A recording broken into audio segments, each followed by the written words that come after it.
के टाइम पर इंडस्ट्रीज के माध्यम से, इंडस्ट्री विभाग के माध्यम से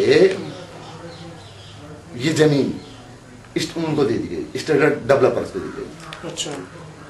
उस समय कुछ लोगों ने मेरे से ये बात की, भाई ऐसा होना नहीं चाहिए, मतलब ये चीज गलत हुई है। तो तब से मेरे मस्तिष्क में एक बात रही कि यार ये जो भी काम हो रहा है गलत ढंग से किया जा रहा है। और हमने उस समय से, खनौरी के टाइम की बात है कि उस समय से इस कंपनी की तरफ जो भी अधिकारी जो कुछ कर रहे थे उसकी तरफ ध्यान रखना शुरू किया। अच्छा। कि वास्तव में इसमें कुछ ना कुछ गड़बड़ है।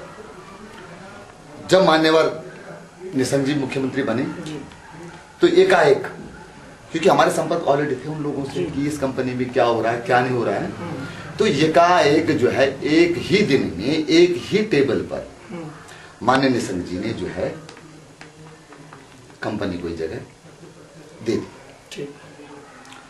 जब कंपनी को जगह दी तो हमने कुछ लोगों से बातचीत की, भाई कि ये कंपनी को जगह दी जा सकती है या नहीं दी जा सकती है, सरकारी लीज की जमीन है।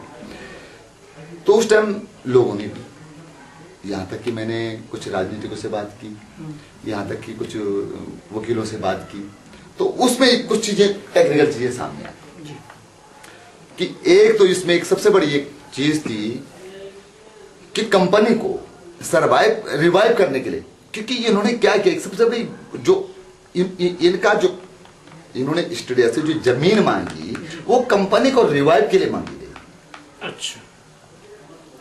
जो बीएफआर से भी ये अनुमति मांग रहे थे, ये कह रहे थे कि हम पहले 15 बीघा जमीन को बेचेंगे या जो भी करेंगे डेवलप करेंगे और उस पैसे को हम क्या करेंगे, स्टूडियो जो कंपनी थी उसमें लगाएंगे और उसमें 500-700 आदमी का जो रोजगार है वो फिर मिल जाएगा।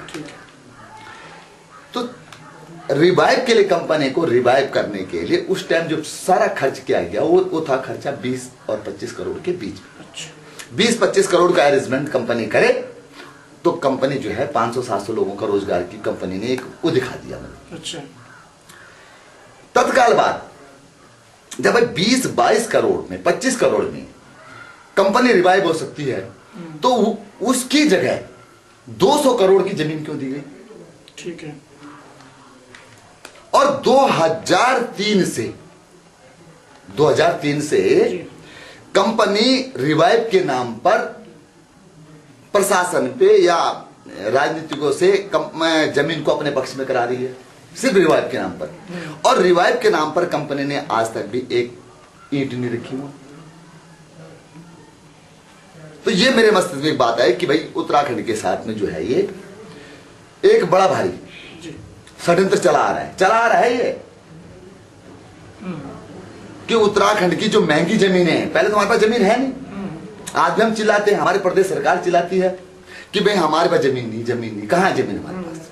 जो भी जमीन है पहाड़ वन है उनमें, और उसके बाद जो जमीन बची भी हमारे पास वो किसी काम की नहीं है। और जो जमीन थी हमारे पास वो जमीन इन्होंने औने पौने बिना पैसे के सरकारी खजाने में जो पैसा आना था लैंड यूज चेंज का भी, वो भी कंपनी पे माफ कर दिया, वो भी 150 करोड़ के लगभग बनता। तो मुझे ये लगा कि कहीं ना कहीं इसमें जो है बहुत बड़ा भ्रष्टाचार हुआ, कोई घपला हुआ। अब मान्यवर मैं आप बताऊं, इस संदर्भ में मैं भाजपा के दोनों पूर्व मुख्यमंत्रियों को मिला। अच्छा जी, मैं इस संदर्भ में कांग्रेस के सभी एमपीओ से मिला, तमाम। अच्छा ठीक, मैं इसी संदर्भ में कांग्रेस के प्रदेश अध्यक्ष को, नेता प्रतिपक्ष को, सबको मिला कि भैया इसमें कुछ होना चाहिए, भाई ये गड़बड़ हो रहा है। परंतु कोई भी, दुर्भाग्य की बात इस प्रदेश में कि कोई भी अगुवाई करने को तैयार नहीं। और हमारे पास इतना मास नहीं, इतने लोग नहीं कि जो हम सड़कों पे उतार सके। तो मैंने ये सोचा तोला भाई कि बात सुनो, नेता कोई साथ देने को तैयार नहीं, ब्यूरोक्रेट तो कर देगा ही नहीं, सही बात। और जो देने का इच्छुक है वो बेचारा दबा कुचला है। बड़ी साफ बात है कि अगर इस प्रदेश में पहाड़ी उत्तराखंडी ब्यूरोक्रेट कोई मजबूत स्थिति में होते तो शायद में कहीं प्रदेश के बारे में सोचते हैं, पर ब्यूरोक्रेट तो मजबूत स्थिति में वही लोग हैं कि जो इस प्रकरण को बढ़ावा दे रहे हैं। ठीक ठीक ठीक। जिनका इस प्रकरण से लेन देन है, तो वो भाई मेरी बात को कहां मानते। इसलिए मैंने निर्णय लिया, स्वयं का निर्णय मेरा अपना कि भैया आज की डेट में जुडिशरी में लोग, आज मैंने जब मैं टीवी देखता हूं मैंने देखा बड़े बड़े मामलों पर जुडिशरी का बड़ा मतलब एक वो रहा, जुडिशरी ने निष्पक्ष भाव से निर्णय दिया उसमें। मैंने सोचा तोला और माननीय हाईकोर्ट की शरण में चले गया मैं कि मैंने ये देखा कि भाई उत्तराखंड की जनता को कोई नेता भ्रष्टाचार के खिलाफ संरक्षण देने को तैयार नहीं था, बिल्कुल साफ बात।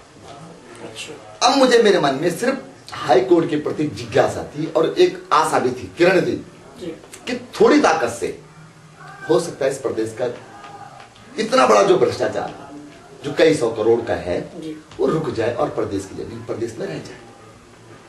फिर मैंने मन बनाया और मैं हाई कोर्ट की शरण, और सौभाग्य की बात ये रही, मैं ये कहूंगा कि उत्तराखंड के लोगों की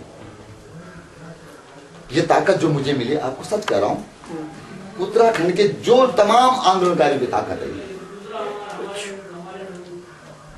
जो देखी नहीं जा सकती माने, और जो शहीद लोग हैं उनकी जो रूहें हैं, आत्माएं, वो मुझे झकझोर करती हैं। ये उनकी ताकत है जो इतने बड़े बिल्डर और इतनी बड़ी क्रूर सरकार के खिलाफ मैंने ये आवाज कानून के अंतर्गत कोर्ट में उठाई। भाई ये इसके प्रेरणा सूत्र मेरे सब वो उत्तराखंड के आंदोलनकारी लोग हैं, वो मां बहनें हैं सब, जो आज भी मतलब निसहाय हैं,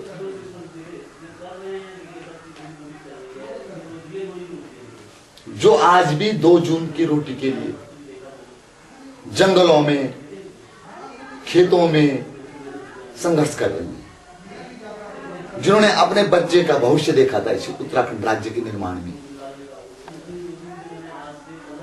ये उनकी ताकत है।